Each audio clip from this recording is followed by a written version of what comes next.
Hello and welcome to VNA News Agency's Daily Bulletin. Up next are the headlines. National Assembly approves new Deputy Prime Ministers, Ministers, Cabinet members. 8 groups of exports see turnover exceed $1 billion. Ho Chi Minh City develops sustainable design buildings.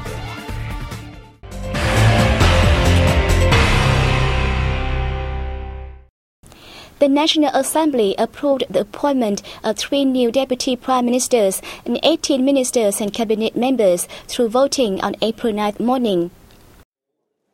The approvals were made by deputies at the ongoing 11th and the last session of the 13th legislature in Hanoi, following a proposal made by newly elected Prime Minister Nguyen Phuc.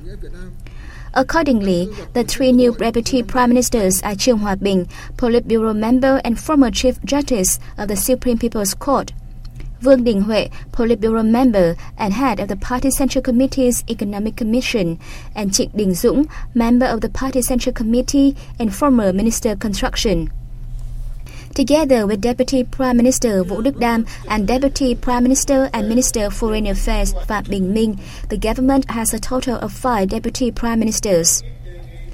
18 newly elected ministers include Minister of Defense Ngô Xuân Lịch, Politburo member, Chief of the General Department of Politics under the Vietnam People's Army; Minister of Public Security Tô Lâm, Politburo member, former Deputy Minister of Public Security; Lê Minh Hưng, Governor of the State Bank of Vietnam; Phan Văn Sáu, Government Inspector General; Mai Tiến Dũng, Minister and Chairman of the Government Office; Lê Vĩnh Tân, Minister of Home Affairs; Lê Thành Long, Minister of Justice; Nguyễn Chí Dũng, Minister of Planning and Investment; Trần Tuấn Anh, Minister of Industry and Trade; Phạm Hồng Hà, Minister of Construction; Trần Hồng Hà, Minister of Natural Resources and Environment; Trương Minh Tuấn, Minister of Information and Communications; Nguyễn Ngọc Thiện, Minister of Culture, Sports and Tourism; Chu Ngọc Anh, Minister of Science and Technology; Phùng Xuân Nhạ, Minister of Education and Training; Trương Quang Nghĩa, Minister of Transport;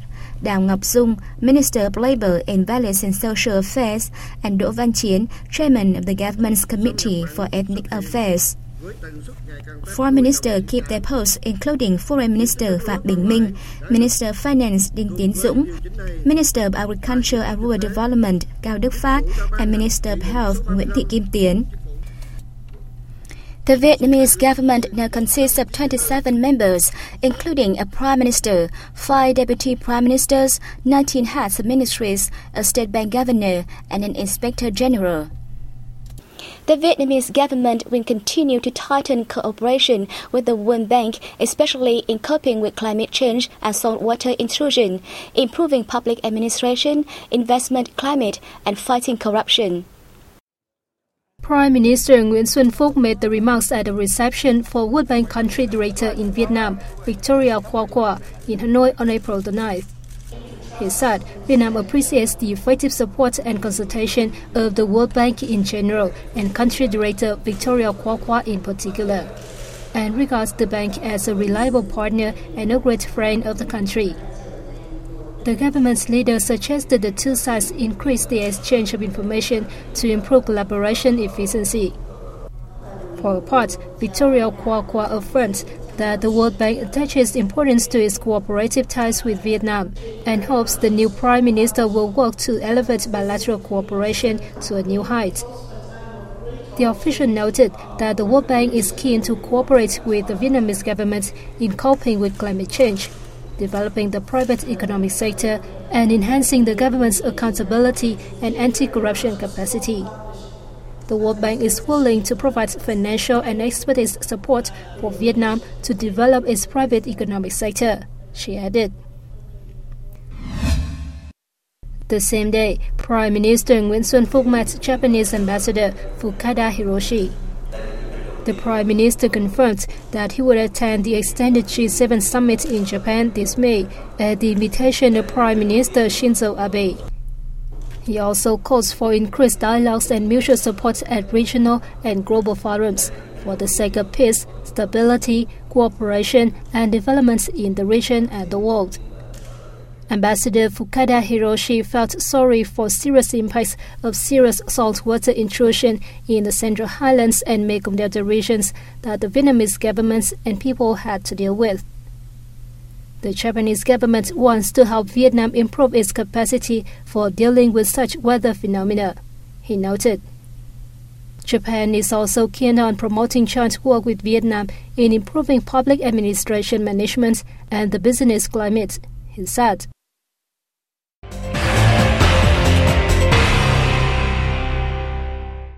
The General Department of Customs has reported 8 groups of products saw export turnover exceed the $1 billion benchmark in the first quarter of this year.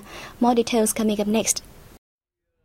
Mobile phones and components topped the list of hard currency earners during the period, with export revenue of $7.61 billion. They were followed by garments and textiles with $5.18 billion. And footwear, which rated in $2.77 billion. Other key export staples included machines and equipment, wood and wooden furniture, transport vehicles, and aquatic products. According to the General Department of Customs, Vietnam's import and export value were estimated to reach $75 billion. In March, the country enjoyed a trade surplus of $100 million.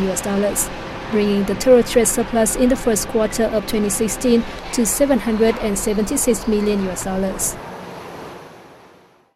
Financial institutions in Vietnam expect the banking system's outstanding loans to increase 20.09% in 2016, the highest in the past 5 years.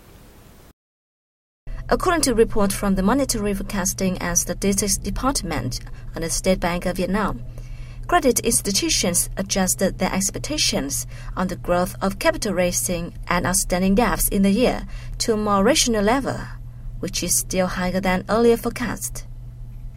Capital mobilization is anticipated to develop at an average 17.54% in 2016, compared to last year's figure of 17.46%. Meanwhile, the risk levels of customer groups are expected to drop significantly after 2015, providing a foundation for the banks to evaluate bad debt potentials in the future. Some 80 to 90% of the financial organizations reckoned that the rate of bad debt will continue to fall in the first and second quarters. Most of the banks surveyed anticipate a lower bad debt rate this year, with 91.2% of them believing that the rate will be less than 3%. Banks reported strong liquidity for both Vietnamese dong and foreign currencies of the entire banking system and expect stable conditions for the whole year. There have been devastating losses for the sugarcane industry in the Mekong Delta as the prolonged drought and saltwater intrusion have destroyed the entire sugarcane crop. Our reporter in Sóc Trăng province has the details. In her 15 years on the sugarcane field, never has Trần Thị Dung witnessed such a heavy loss. This is the second time since April of last year which Dung's entire crop has failed, after barely even a month in the ground. For people who rely solely on their sugarcane crops, this is overwhelming. It is because of saltwater intrusion. I'm thinking about going to the local authority for help and extending my loan in the bank. For the sugarcane that has matured and is ready for harvest, the situation is hardly better. Trương Hồng Ki's 2-hectare fields is looking at a heavy loss in yield compared to last year, which is estimated at an $8,900 loss of income for his family. Saltwater intrusion stunted the growth of sugarcanes and reduced sugar levels, forcing farmers to cut down their plants.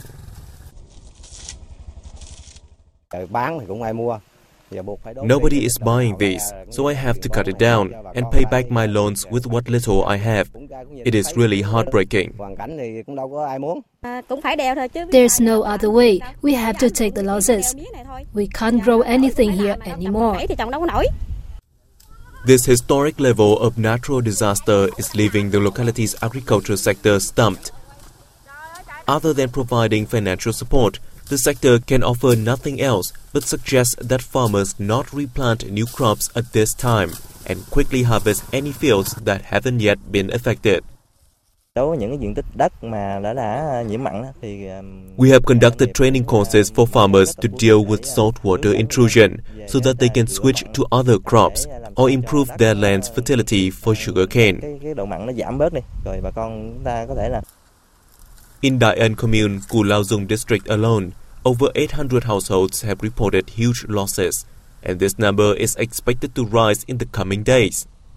In total, 70% of Cù Lao Dung's 6,000 hectares of sugarcane has been affected by saltwater intrusion and prolonged drought, recording a 30% decrease in sugar production this year.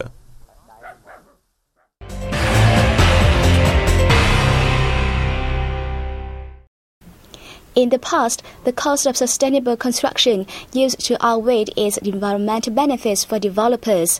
However, due to the current rapid impacts of global warming, green designed buildings are becoming a vital solution to reduce energy consumption while helping their tenants feel closest to nature.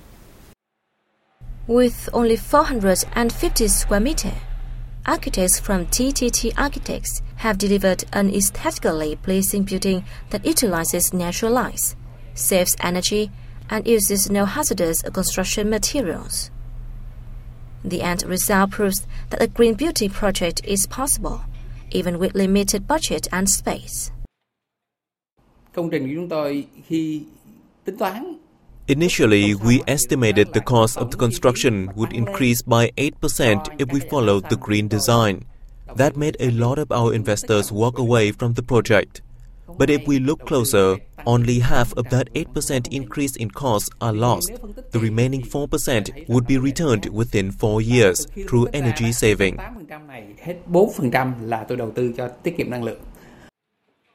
In reality, green buildings are not only about saving energy, but also an attempt to connect the inhabitants with nature and improve their health.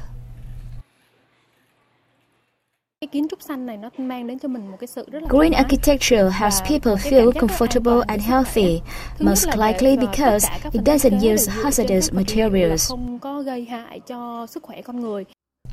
Look, usage, and low cost are usually the three factors that drive a construction project in Vietnam, with little to no regard for the surrounding landscape.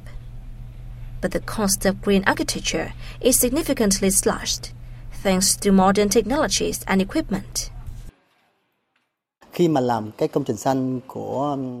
When constructing a green building, we can avoid employing costly materials like solar panels or water purifiers. Instead, we can invest in LED lights and maximizing natural light.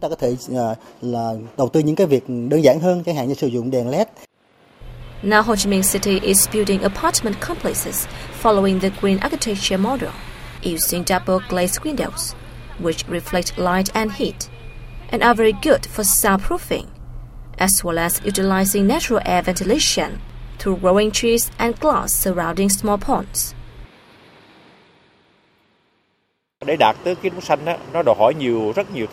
Green architecture is a very complicated process. You need to save energy by using LED lights and save water by recycling waste.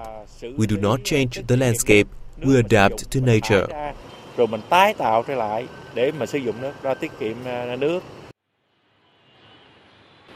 Vietnam is one of the countries most affected by global warming.